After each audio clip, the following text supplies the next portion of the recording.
சேனலின் புதுவையின் இன்றைய நிகழ்வுகள்.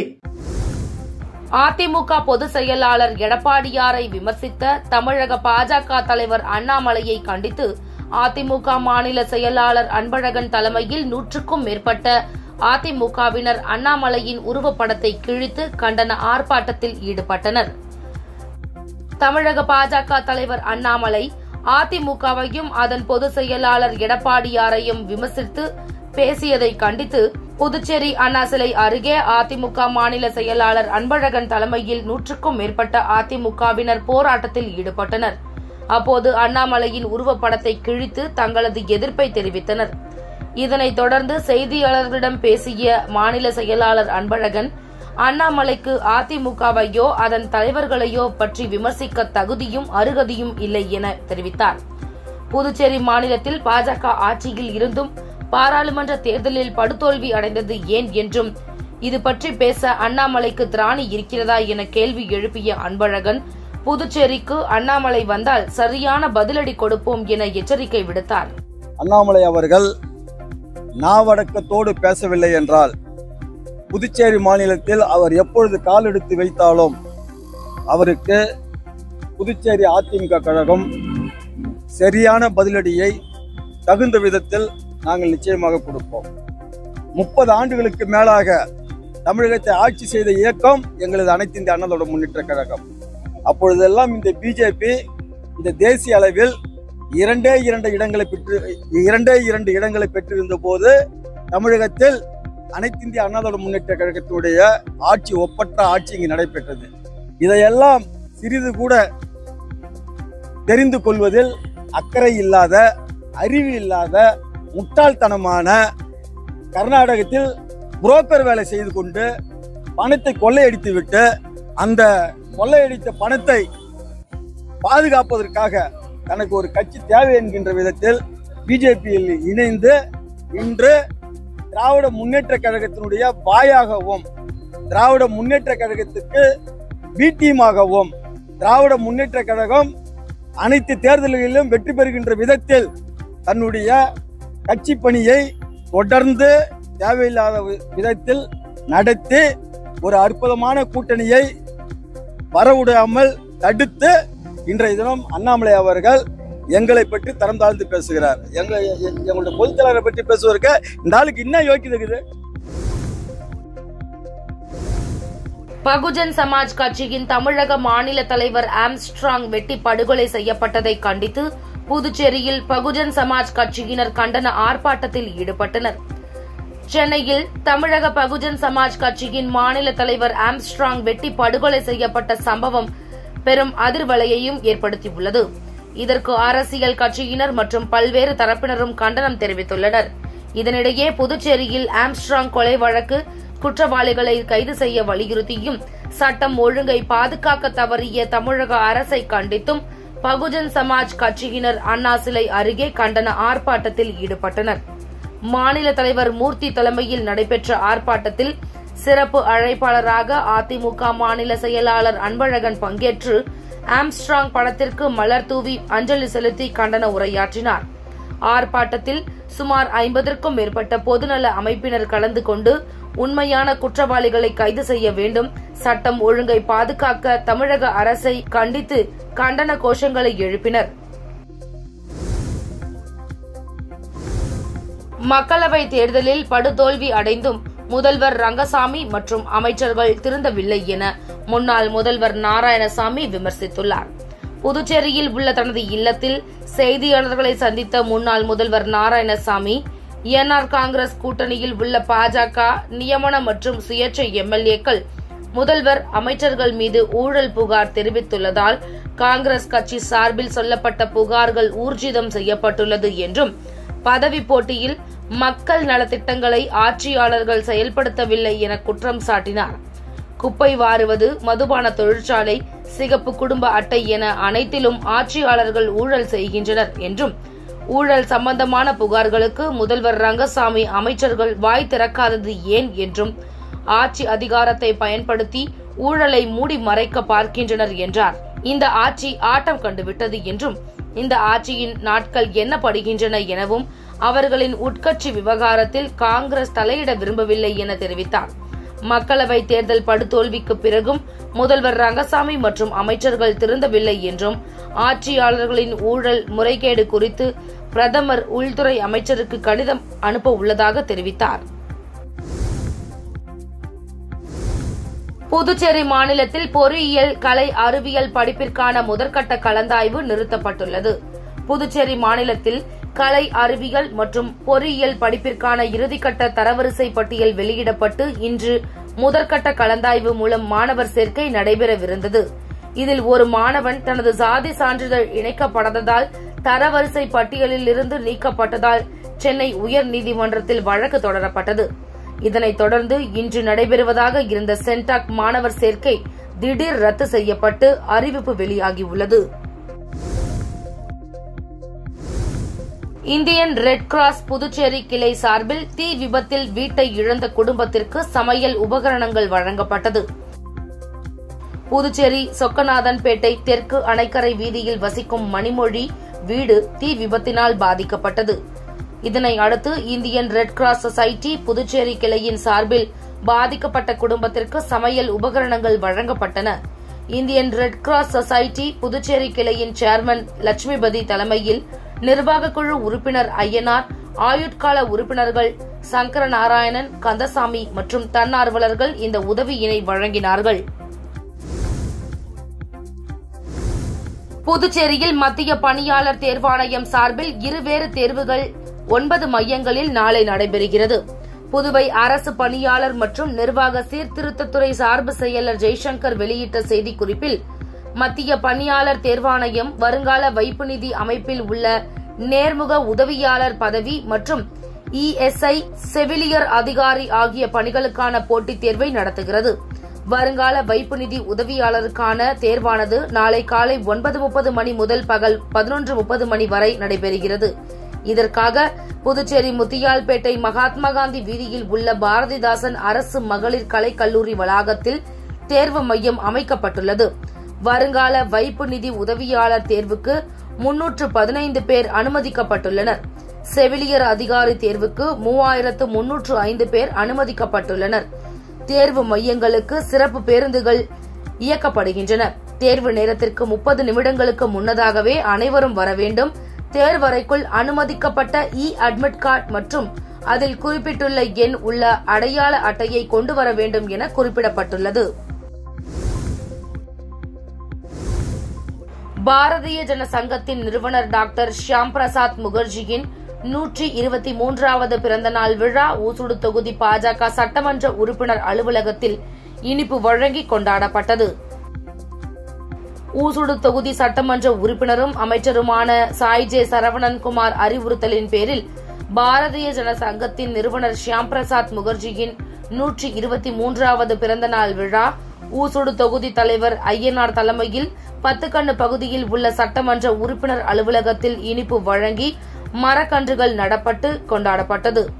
இந்நிகழ்ச்சியில் அலங்கரிக்கப்பட்ட டாக்டர் ஷியாம் பிரசாத் முகர்ஜி உருவப்படத்திற்கு பாஜக தொகுதி தலைவர் ஐயனார் தலைமையில் மாலை அணிவித்து மலர் தூவி மரியாதை செலுத்தப்பட்டது. இதனைத் தொடர்ந்து கூடப்பாக்கம் பகுதியில் உள்ள தாமரை குளத்தில் மரக்கன்றுகள் நடப்பட்டது. நிகழ்ச்சியில் தொகுதி பாஜக நிர்வாகிகள் உட்பட பலர் கலந்து கொண்டனர். புதுச்சேரி இரட்டை கொலை வழக்கில் சம்பந்தப்பட்ட 30 பேரை விடுதலை செய்து புதுச்சேரி நீதிமன்றம் பரபரப்பாக தீர்ப்பளித்துள்ளது. புதுச்சேரி தாவிதுபேட் நகராட்சி குடியிருப்பை சேர்ந்தவர் பிரபல ரவுடி பாம் ரவி. இவர் மீது 6 கொலை வழக்கு உட்பட பல வழக்குகள் நிலுவையில் இருந்தது. ஜாமீனில் வெளியே வந்த ரவி வானரப்பேட்டையை சேர்ந்த அந்தோனி ஸ்டீபன் என்ற நண்பருடன் 2021 அக்டோபர் 24ஆம் தேதி பைக்கில் சென்று கொண்டிருந்தார். அவர்களை வானரப்பேட்டை ஆலன் வீதி, ராஜராஜன் வீதி சந்திப்பில் வழிமறித்த கும்பல் நாட்டு வெடிகுண்டு வீசியது. அதில் தப்பித்த 2 பேரையும் கத்தியால் வெட்டி படுகொலை செய்தது. இந்த கொலை தொடர்பாக ரவுடி வினோத், தீன், மர்டர் மணிகண்டன், தியாகு, பிரேம், ராஜா, தேவேந்திரன், அருண், பிரவீன், ரோமாக், ஆட்டோ மணி உட்பட 31 பேர் மீது கொலை வழக்கு பதியப்பட்டது. இந்த இரட்டை கொலை வழக்கு விசாரணை புதுச்சேரி 3வது கூடுதல் மாவட்ட அமர்வு நீதிமன்றத்தில் நடந்து வந்தது. வழக்கு விசாரணை முடிந்து இன்று தலைமை நீதிபதி சந்திரசேகரன் தீர்ப்பு வழங்கினார். அதில் சந்தேகத்திற்கு இடமின்றி காவல்துறை குற்றங்களை நிரூபிக்க தவறியதால் வழக்கில் குற்றம் சாட்டப்பட்ட 30 நபர்கள் விடுதலை செய்வதாக கூறி தீர்ப்பளித்தார். இதில் போலீசார் கைது செய்யும் போது கையில் ஆயுதங்களுடன் இருந்ததால் பிரேம் என்ற குற்றவாளிக்கு 7 வருட தண்டனையும் 10,000 ரூபாய் அபராதமும் விதிக்கப்பட்டுள்ளது. புதுச்சேரியில் 60 ஆண்டுகளுக்கு பிறகு நடைபெற்ற சேவல் சண்டை போட்டியில் 10க்கும் மேற்பட்ட மாநிலங்களிலிருந்து சுமார் 1000க்கும் மேற்பட்ட சேவல்கள் பங்கேற்றன. பொங்கல் பண்டிகையின் போது தமிழர்களின் பாரம்பரிய விளையாட்டுகளான ஜல்லிக்கட்டு, கிடா, சேவல் சண்டைகள் தமிழகத்தில் நடைபெறும். இதேபோல புதுச்சேரியிலும் சேவல் சண்டைகள் நடத்தப்பட்டு வந்தது. ஆனால் சேவல்கள் துன்புறுத்தப்பட்டு வந்ததாகவும் சூதாட்டத்தில் ஈடுபடுவதால் சட்ட ஒழுங்கு சீர்கெடுவதாகவும் புகார் எழுந்தது. இதனால் சேவல் சண்டைக்கு தடை விதிக்கப்பட்டது. இதனை அடுத்து தேங்காய்த்திட்டை சேர்ந்த ஒருவர் சேவல் சண்டை நடத்த கோர்ட்டில் அனுமதி கேட்டார். சில நிபந்தனைகளுடன் சேவல் சண்டை நடத்த கோர்ட் அனுமதி வழங்கியது. இதன் பேரில் புதுச்சேரி மேட்டுப்பாளையம் கனரக வாகன முனையத்தில் சேவல் சண்டை இன்றும் நாளையும் நடக்கிறது. 60 வருடங்களுக்கு பிறகு நடைபெறும் இந்த வெற்றுக்கால் சேவல் சண்டை விழா இன்று தொடங்கியது. இதற்காக கனரக வாகன முனையத்தில் 50க்கும் மேற்பட்ட களம் அமைக்கப்பட்டிருந்தது. இதில் புதுவை, கேரளா, கர்நாடகா, ஆந்திரா, ஒடிசா உட்பட 10க்கும் மேற்பட்ட மாநிலங்களில் இருந்து 1000க்கும் மேற்பட்ட சேவல்கள் பங்கேற்றது. இந்த சேவல்களை வளர்ப்பவர்கள் 2000க்கும் மேற்பட்டோர் வந்திருந்தனர். இதனால் புதுச்சேரியில் சேவல் சண்டை களைகட்டி நடந்தது. நாளையும் சேவல் சண்டை நடக்கிறது. போட்டியில் வெற்றி பெறுபவர்களுக்கு பரிசுகள் வழங்கப்பட உள்ளது. முதல்வர் ரங்கசாமி கட்டுப்படவில்லை என்றால் கூட்டணியில் இருந்து வெளியே வந்து விடுவோம் என பாஜக எம்எல்ஏ கல்யாண சுந்தரம் தெரிவித்துள்ளார். புதுச்சேரி திரும்பிய பின் செய்தியாளர்களை சந்தித்த பாஜக எம்எல்ஏ கல்யாண சுந்தரம், பாஜக தேசிய தலைவர் JP நட்டா, அமைப்பு செயலர் சந்தோஷ் ஆகியோரை சந்தித்து புதுவை அரசியல் நிலையை விளக்கினோம் என்றும், தற்போதைய கூட்டணி ஆட்சியில் உள்ள பிரச்சினை நீடித்தால் 2026ஆம் ஆண்டு சட்டப்பேரவை தேர்தலில் பாஜகவுக்கு பின்னடைவு ஏற்படும் என்பதை சுட்டிக்காட்டினோம் என தெரிவித்தார். சட்டமன்ற உறுப்பினர்களிடம் கையெழுத்து பெறும்போது பல வாக்குறுதிகளை அளித்த முதலமைச்சர் வாரிய தலைவர் பதவிகளை தருவதாக கூறினார். ஆனால் தரவில்லை என்றார். மத்திய அரசு புதுச்சேரிக்கு நிறைய நிதி வழங்க தயாராக இருக்கிறது. ஆனால் முதலமைச்சரும் அமைச்சர்களும் டெல்லி செல்வதில்லை. மாநில வளர்ச்சிக்கு ஒத்துழைக்கவில்லை. பெரும்பாலான துறைகள் முதலமைச்சரிடம்தான் இருக்கிறது. முதல்வரை சந்திக்க சென்றால் பார்க்க முடியவில்லை என்று கூறினார். முதல்வர் ரங்கசாமி கட்டுப்படவில்லை என்றால் கூட்டணியில் இருந்து வெளியே வந்து விடுவோம் என்றும், கூட்டணியில் இருக்க வேண்டும் என முதலமைச்சர் விரும்பினால் ஒத்துழைப்பு தர வேண்டும் என்றார். புதுச்சேரி குருமாம்பேட் பகுதியில் எழுந்தருளியுள்ள ஸ்ரீ மகா சாம்ராஜ்ய லலிதா ஸ்ரீ யோக மாயா லலிதாம்பிகை ஆலயத்தில் அமாவாசையை முன்னிட்டு சிறப்பு மகா அபிஷேகம் மற்றும் மகா தீபாராதனை நடைபெற்றது. புதுச்சேரி குருமாம்பேட் பகுதியில் அமைந்துள்ளது ஸ்ரீ மகா சாம்ராஜ்ய லலிதா மற்றும் ஸ்ரீ யோக மாயா லலிதாம்பிகை திருக்கோவில். இந்த திருக்கோவிலில் ஆனி மாத அமாவாசையை முன்னிட்டு ஸ்ரீ லலிதா மகா யாகம் நடைபெற்று ஸ்ரீ மகா சாம்ராஜ்ய லலிதா மற்றும் ஸ்ரீ யோக மாயா லலிதாம்பிகைக்கு பால், தயிர், சந்தனம், திருநீர், திருமஞ்சனம், குங்குமம், கலச நீர் என பல்வேறு வாசனை திரவியங்கள் கொண்டு மகா அபிஷேகம் செய்யப்பட்டு மலர்களால் அலங்கரிக்கப்பட்டு தீபாராதனைகள் காட்டப்பட்டது. தொடர்ந்து ஸ்ரீ மகா சாம்ராஜ்ய லலிதா மற்றும் ஸ்ரீ யோக மாயா லலிதாம்பிகைக்கு சகஸ்கர நாமம் பாடப்பட்டு மகா தீபாராதனை காட்டப்பட்டது. இதில் பக்தர்கள் பலரும் கலந்து கொண்டு லலிதாம்பிகை அம்மனை வழிபட்டு சென்றனர். இதற்கான ஏற்பாடுகளை மகேஸ்வர சாஸ்திரி செய்திருந்தார்.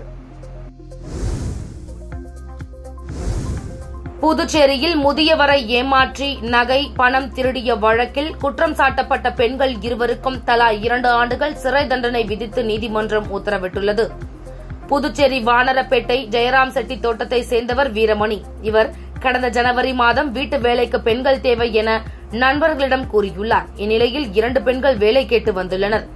அவர்களை வீட்டில் தங்க வைத்துள்ளார். அப்போது அவர்கள் சமைத்த உணவை உண்ட வீரமணி மயங்கினார்.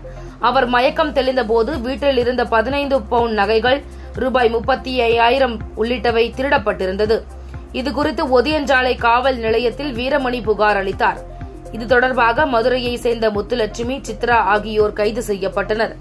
இவர்கள் மீதான வழக்கு விசாரணை புதுச்சேரி முதன்மை குற்றவியல் நீதிமன்றத்தில் நடைபெற்று வந்தது. விசாரணை முடிந்த நிலையில் குற்றம் சாட்டப்பட்ட இரு பெண்களுக்கும் தலா 2 ஆண்டு சிறை தண்டனையும் அபராதமும் விதித்து நீதிபதி உத்தரவிட்டார். திண்டிவனம் அடுத்த இரட்டனை அங்காளம்மன் கோவிலில் ஆனி மாத அமாவாசையை முன்னிட்டு ஊஞ்சல் உற்சவம் நடைபெற்றது. உற்சவர் குறி சொல்லும் குரத்தி அலங்காரத்தில் பக்தர்களுக்கு காட்சியளித்தார்.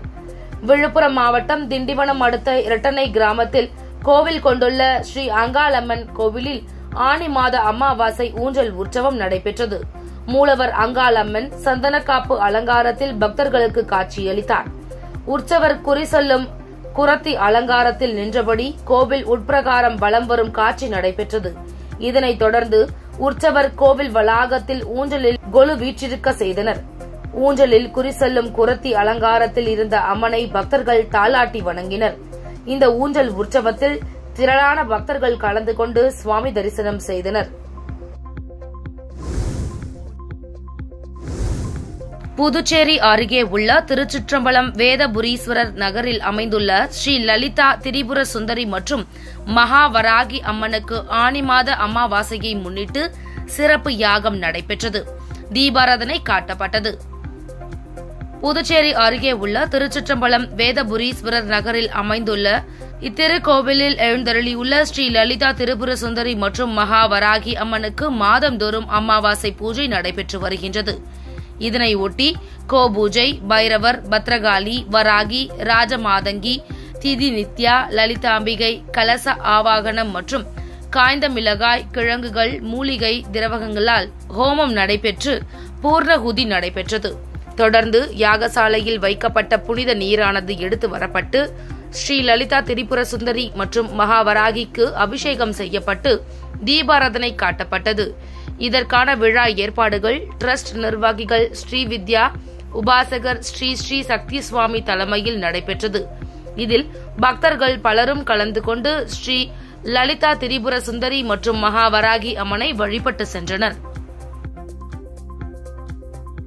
உங்கள் சக்தி சேனலின் புதுவையின் அன்றாட நிகழ்வுகளை உடனுக்குடன் தெரிந்து கொள்ள சக்தி சேனல் புதுச்சேரி யூடியூப் சேனலை சப்ஸ்கிரைப் செய்து கொள்ளுங்கள். மறக்காமல் பெல் பட்டனையும் கிளிக் பண்ணுங்க, ஷேர் பண்ணுங்க, லைக் பண்ணுங்க. உங்கள் சக்தி சேனல்.